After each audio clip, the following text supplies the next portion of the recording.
The game was pretty bad. How about the commercials? Let's talk about those. It depends who you're rooting for. If you're a Seahawks fan, it was pretty darn good. I suppose that's true. But yes, of course, we were talking about, Teresa and I love the commercials. That's our favorite. That's really the highlight. That's why Bowl. we were tuning in, and probably some food and beverages as well. Absolutely. Go well with the commercials. So we're excited this morning to talk about them. We're joined by Chuck Mascola. He's the president of the Mascola Group. Thank you so much for getting up early to talk to us. Well, thank you. It's a big day for advertising today. So it is. what do you think? As the expert here, what did you like the best? There was some good stuff last night. It was pretty. It was pretty fun to watch, especially with a game like that. The advertising had to step up and fill the gap for entertainment. Personally, you know, Budweiser does it all the time. I mean, they're just always great, iconic brand. How do you not beat horses? And puppies. Anything with puppies, what's right? next? Next year there's going to have to be a baby in there too. Here's the video of it. Yeah, it's so cute.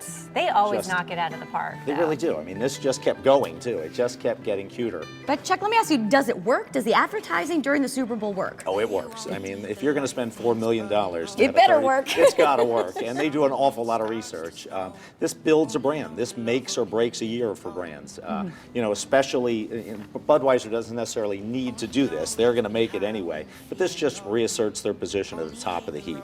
And let's talk about good. pricing. I Yes. mean, this is no cheap ordeal, and this was a long one. I mean, we're talking, I understand, $4 million for a 30-second spot. Exactly. So when you look at somebody spending, you know, $8 million to run a 60-second spot, that's a lot of money. You've got to get a return on that. And the research shows this just works. It just does it over and over again. Now, with a game like this, were more people watching because they were bored, or were they walking away because they were aggravated? We'll wait and see what happens in the overnight ratings. I feel like they were probably looking for the entertainment, the extra entertainment. Yeah. I mean, Bruno Mars was great, I'll don't get give me you that. wrong, but you kind of needed something in between. Yeah, you definitely do to keep you going. And Toyota Terry was another popular one. Tell us about You that. can't lose with the Muppets. I mean, Classic, it's right? just- Everyone it's looks just- forward to I mean, seeing Kermit, that. My gosh, it couldn't be any better. What's interesting on that spot is that it was a co-promotion. Disney clearly promoting their new Muppets movie. So I don't know how they figured out who spent what and whether they split the bill down the middle. But I think it was a win. It was a fun spot to watch all the way through. Got a little silly,